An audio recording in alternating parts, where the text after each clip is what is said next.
The divorce was supposed to be the end of it, I thought. After all the years of tension and silent battles with Jason, I never imagined that the hardest part of my life would still be ahead of me. But at 45, with a 17-year-old daughter, Emily, I was forced to face the devastating truth that our family was falling apart. Our marriage had always been messy, filled with arguments, misunderstandings, and years of broken promises. But somewhere in the mix of all of that, I had loved him. For a while, I thought Jason and I could make it work. But love wasn't enough to repair the emotional wounds that had built up over time. I spent the last few years walking on eggshells, trying to keep the peace for Emily's sake. She had always been the one constant in my life, and I was determined to shield her from the chaos as much as I could. But even with that, I wasn't prepared for the bombshell that Jason dropped on me when he filed for divorce. I never saw it coming. The papers were served to me one afternoon in early spring, and suddenly my life was turned upside down. Jason had already moved out of the house, setting up his life with a new woman, someone I'd never even heard of. The house, the savings, the assets, it was all being contested. But the worst part wasn't the financial burden or the emotional wreckage. It was the fact that he was fighting for custody of Emily. For the first time in our lives, I was truly afraid. I wasn't just facing the prospect of losing my marriage. I was facing the loss of my daughter. Jason was a successful lawyer, and he had a way of twisting the truth to fit his narrative. I, on the other hand, had always been the stay-at-home mom. My job was raising Emily, making sure she grew up strong and well-rounded, while Jason worked and focused on his career. It had worked for years, but now, in this divorce, it was a weakness I couldn't ignore. The court hearings were dragging on, and the emotional toll was starting to break me down. But one evening, in the midst of the chaos, Emily came to me. "Mom, I need you to listen to something," she said, her voice shaky, her expression serious. My heart dropped. Emily and I had always been close, but lately, she seemed more withdrawn. The divorce was taking a toll on her, and I had been so focused on my own pain that I hadn't stopped to consider how she was handling everything. "What is it, sweetheart?" I asked gently, trying to hide the worry in my voice. She handed me her phone. It was something she had recorded. I took the phone from her hand, my pulse quickening. I could feel the weight of the moment, something about her expression making me anxious. What could this be? "Just listen, Mom, please," she urged. I pressed play, and the first voice I heard was unmistakably Jason's. The anger in his voice was palpable, and I felt my stomach twist in knots. "I'm not going to let her have a single penny. She doesn't deserve anything. I'll make sure the judge sees her for who she really is." Jason's voice crackled through the phone. I froze, listening closely. He was talking about me, about how he would make sure I didn't get a dime from the divorce. But it was more than that. His words were venomous, aimed at not just my financial stability, but my character too. I felt my heart sink into my stomach. "I've got the perfect plan. I'll make sure I get everything, and she gets nothing," Jason continued, the words cutting deep.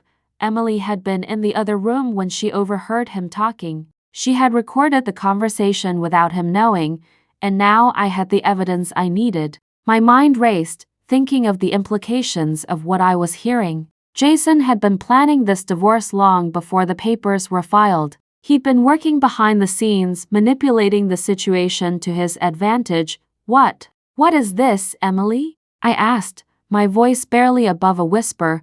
She looked at me with a mixture of guilt and determination. "I'm sorry, Mom. I didn't know if it would help, but I thought you should know." I sat there in stunned silence for a moment, trying to absorb what I had just heard. My thoughts were spinning. This wasn't just a divorce anymore, it was a war, and Jason had been preparing for it in secret.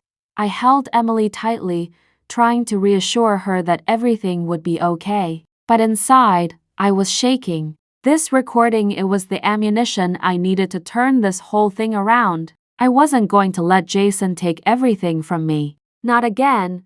"What do we do with this?" I whispered. "We have to show it to the lawyer. We have to make him pay for what he's done, and just like that, my world changed. This wasn't just a fight over assets. It was a fight for my dignity, my daughter, and everything I had ever worked for. I barely slept the night after Emily played me the recording. My mind spun with a million thoughts. How long had Jason been planning this? What else was he hiding? And most importantly, what could I do now? The divorce was already messy, battling for assets, custody, even the house we'd built together. But now, with this recording, everything felt different. This wasn't just a legal fight anymore. This was a fight for my dignity, my daughter, and our future. The next morning, I called my lawyer, Karen. She'd been a godsend so far, listening patiently to every detail, offering legal advice with precision. I told her about the recording, everything Jason had said, how he was planning to manipulate the courts and take everything from me.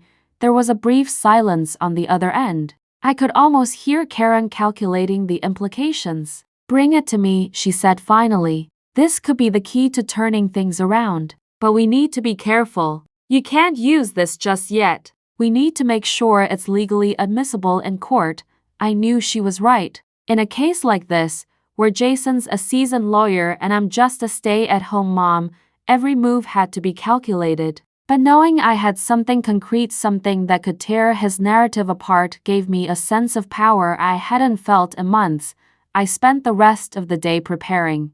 I met with Karen at her office that afternoon, and as I handed over my phone, I felt the weight of the situation settle over me. The recording was undeniable. Jason's words were damning. But as I looked at Karen, I could see the concern in her eyes. "We need to be cautious," Karen said. "This could be seen as eavesdropping, which might hurt your case more than help it. We need to find a way to use it without giving him the chance to discredit you."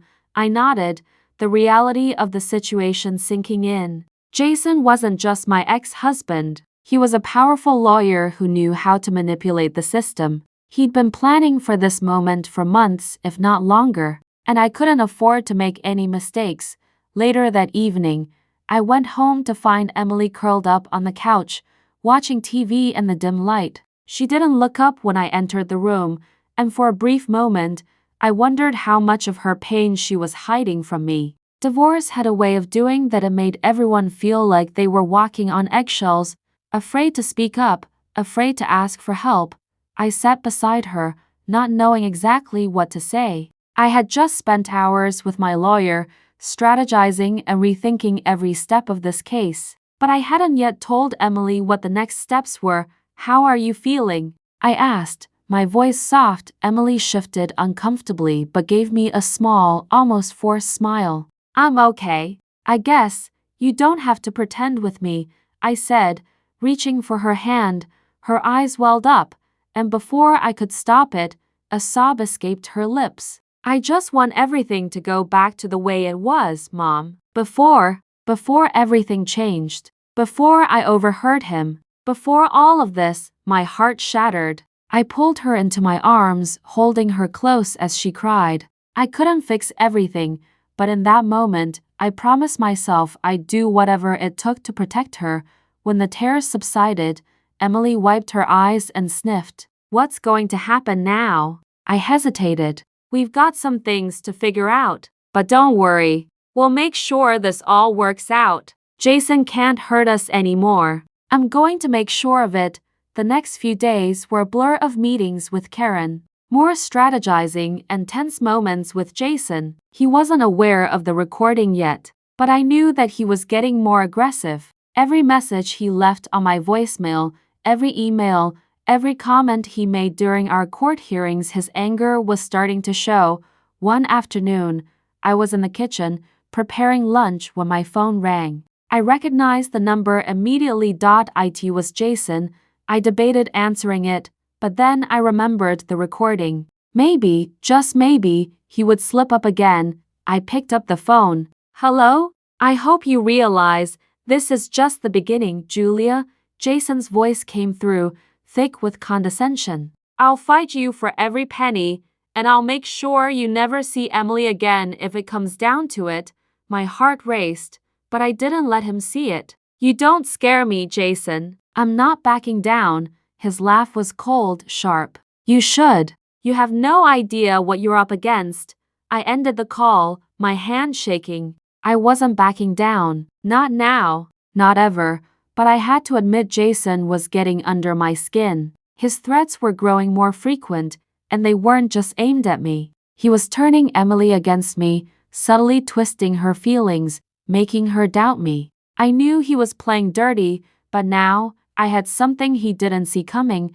The day of the first official court hearing arrived faster than I expected. I had been steeling myself for this moment, rehearsing every word, every emotion. But nothing could prepare me for the intensity of it all. This wasn't just another step in the divorce process. It was the beginning of my battle to keep everything that mattered: my daughter, my home, my peace of mind. Emily had decided not to attend the hearing. She was understandably shaken, still struggling to come to terms with the divorce and what it meant for her future. I knew I had to be strong for her and for me. But as I sat in the waiting room outside the courtroom, anxiety crawled up my spine. Jason's lawyer was already there, looking smug, and Jason himself had a cold, calculating expression that made me feel like I was standing on the edge of a cliff. Karen, my lawyer, had reassured me that we were prepared, but even she couldn't mask her own nervous energy. The stakes were high. Jason was a shark in this arena, and I was the underdog. But I had something he didn't expect.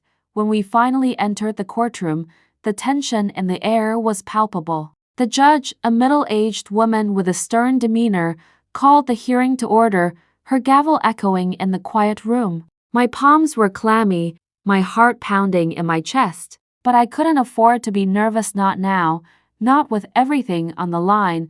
Jason's lawyer, a slick, well-dressed man named Greg, stood up first to make his opening statement. Your Honor, we are here today to settle the matter of the division of assets between my client, Mr. Jason Hargrave, and his estranged wife, Julia Hargrave, Greg began, his voice smooth and authoritative. Mr. Hargrave has always been a devoted father and husband, and it is his belief that custody of their daughter, Emily, should be awarded to him, as he is in a far better position to provide her with a stable environment. His words hit me like a slap in the face. Greg knew how to play the game. He painted Jason as the perfect father, the successful lawyer who could offer Emily the stability I supposedly couldn't. But I knew better. Stability had nothing to do with it. Jason was fighting for control, and he would stop at nothing to win. When it was my turn, I took a deep breath and stood up. Karen had prepped me thoroughly, but as I looked out at the judge, the weight of everything settled heavily in my chest. I had to be calm. I had to be rational. But inside, I was shaking. Your Honor, I began, my voice steady. I'm not here to disparage my husband, but to ensure that my daughter's future is protected. I've always been her primary caregiver, and I've dedicated my life to raising her. I'm asking for full custody, as she is best served by staying with me. There was a pause, and I could see the judge scribbling notes, her expression unreadable. The room felt too quiet to tense. Jason's eyes were fixed on me, his face expressionless, but I could feel the animosity radiating from him. After a few minutes, the judge called for a brief recess, and the tension in the room broke, if only for a moment. I walked out into the hallway with Karen, trying to compose myself. I hadn't expected the hearing to go smoothly, but the way Jason's lawyer had spun everything made it clear this would be a long fight. Karen turned to me, her brow furrowed. We need to find something to tip the scales in your favor. Jason is playing a very dirty game. I nodded. I know, but I've got something he doesn't know about. Karen raised an eyebrow. What do you mean? I hesitated, then pulled out my phone from my bag. Emily recorded something. A conversation Jason had, talking about how he was planning to take everything from me. It's him admitting that he's trying to manipulate the system. Karen's eyes widened in disbelief. You have proof of that? I nodded. Yes, and I'm not going to let him get away with it. She took a deep breath. This could be huge, but you need to be very careful. It's not just about what's on the recording, it's about how we use it. We were interrupted by the sound of footsteps coming down the hall. It was Jason, with Greg close behind, his face a picture of smugness. I could feel my pulse quicken as he approached, but I held my ground. I wasn't afraid of him anymore. Jason stopped in front of me, his eyes hard and calculating. "I hope you realize that this is going to drag on for a long time, Julia," he said, his tone condescending. "I'll fight you every step of the way." I looked him in the eye, refusing to let his words shake me. "You've already lost, Jason," I said quietly. "You just don't know it yet." His smile faded for a moment, but he quickly regained his composure. "We'll see," he replied, turning away.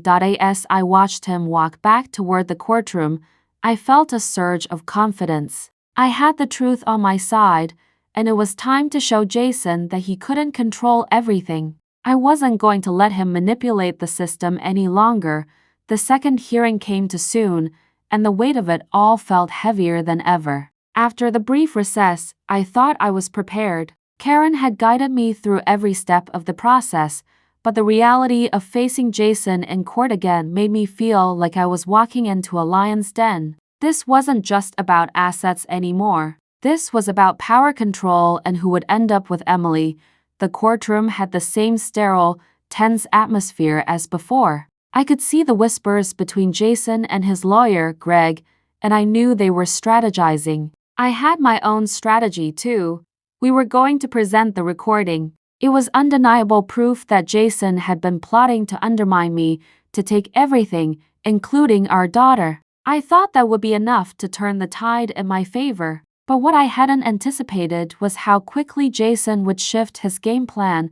When the hearing began, Jason's lawyer was quick to make his case. "Your Honor, we have made it clear that Mr. Hargrave has always been the primary financial provider in this family," Greg began, his voice smooth and confident. "He has a stable home, a thriving law practice, and the means to offer his daughter the stability she deserves. Mrs. Hargrave, on the other hand, has not worked for years and has shown a lack of responsibility when it comes to the financial security of her daughter."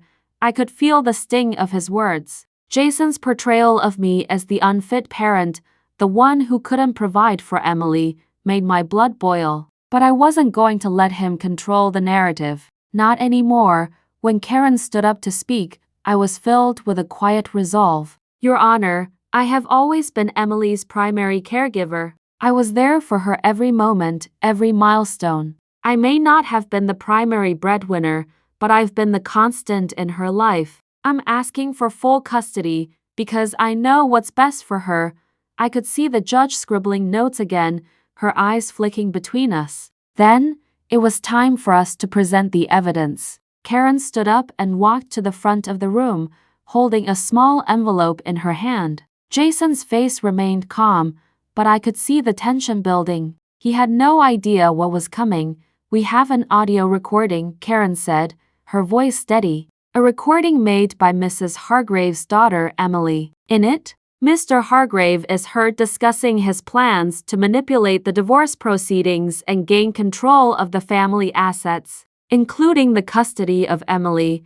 The room seemed to hold its breath. The judge looked up from her notes, her expression unreadable. "Please, play the recording," she instructed. I felt my heart hammer in my chest as the phone's audio filled the room. Jason's voice came through clearly, his words as cold as ice. "I'm not going to let her have a single penny. She doesn't deserve anything. I'll make sure the judge sees her for who she really is."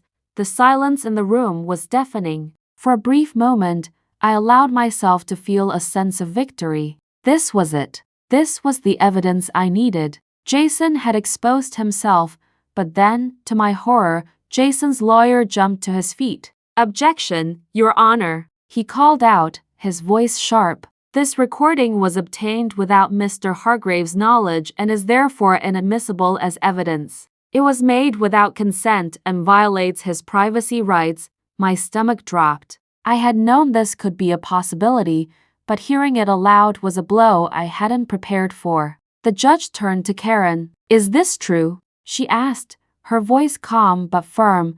Karen paused for a moment, her eyes flicking between the judge and me. I could see the frustration in her face, but she remained composed. Yes, Your Honor, it was recorded without Mr. Hargrave's consent, but we believe it's relevant to the case and should be considered in the context of his behavior towards Mrs. Hargrave. The judge nodded slowly, but I could see the doubt in her eyes. She wasn't sure how to rule on this. I will allow the recording to be entered as evidence for now, but we will revisit its admissibility later. Continue with your arguments.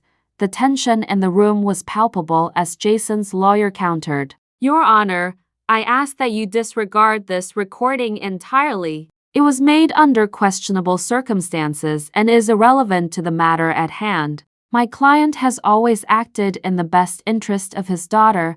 Jason's gaze met mine across the room, and for a moment, I saw a flicker of panic behind his calm facade. But he quickly regained his composure, his face settling into its usual mask of control.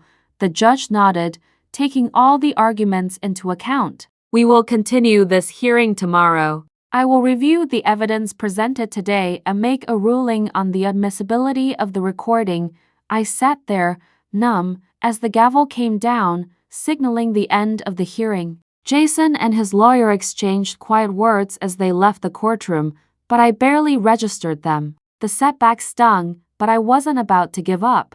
Not now. Karen turned to me, her face a mixture of frustration and determination. We've hit a bump in the road, but we're not done yet. We'll come up with a way to make this work. I nodded, trying to suppress the fear creeping up inside me. Jason may have gained a small victory today, but he didn't know what was coming next. I had the truth on my side, and no matter what it took, I was going to make sure it saw the light of day.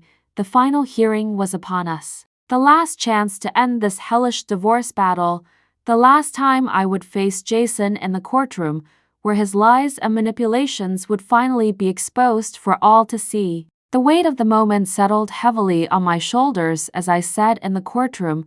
A small knot of nerves twisted tightly in my stomach. The judge had already made her decision in some ways, but this was the moment of reckoning. The truth was about to come to light, and Jason had no idea what was coming.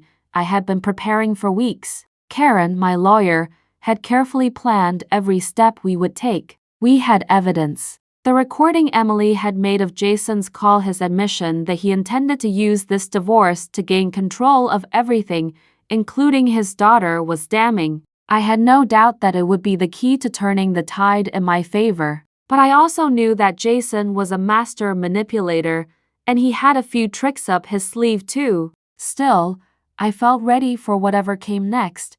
The courtroom was the same as it had been before, cold, sterile, the air thick with tension. Jason's lawyer, Greg, was already there, exuding confidence. He had worked hard to create a narrative that painted me as the unfit mother, the woman who hadn't worked in years, who couldn't offer Emily the stability she needed. It made my blood boil, but I couldn't let that show. I had to be calm. I had to be focused. The judge entered, and the room fell into silence. Her robe swept the floor as she took her seat, and the gavel rang out, marking the start of what would be the final phase of this long, painful process. She looked at us with a stern gaze, the kind that felt as though she were seeing straight through us.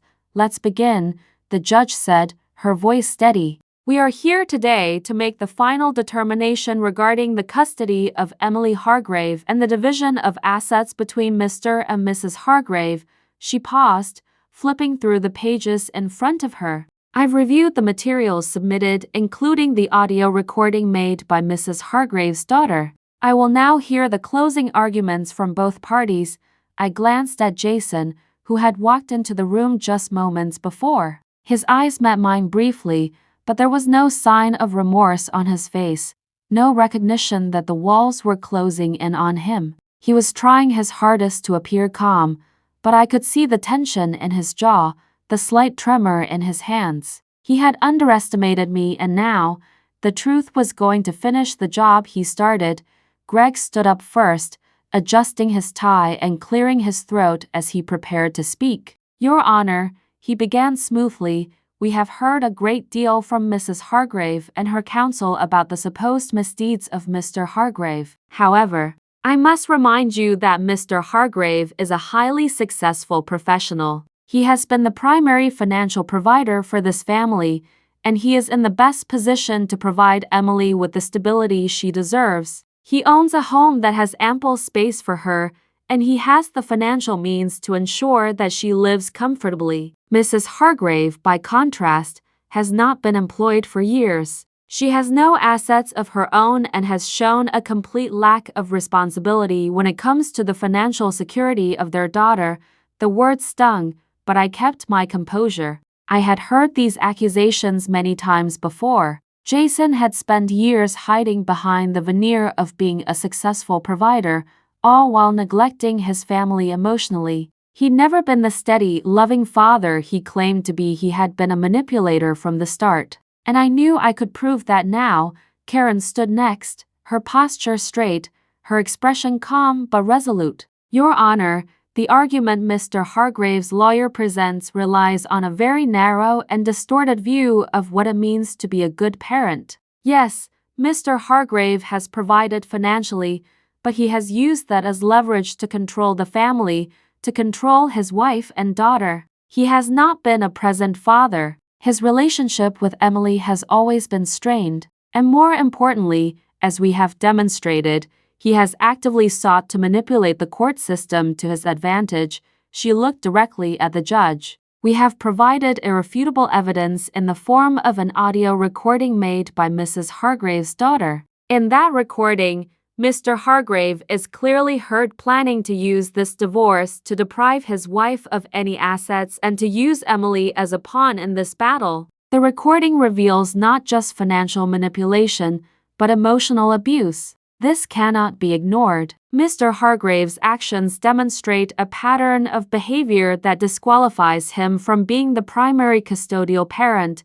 The room was silent as the judge turned her attention to me. I held my breath, knowing this was the critical moment. The judge looked at the evidence in front of her and then at me. She said nothing for a few seconds, but I could see that her mind was racing. Mrs. Hargrave, she finally said, I have heard your arguments, and I have reviewed the recording. While I understand the nature of the recording's acquisition, I must acknowledge the content. Mr. Hargrave's words cannot be dismissed. They are, in my view, both troubling and telling.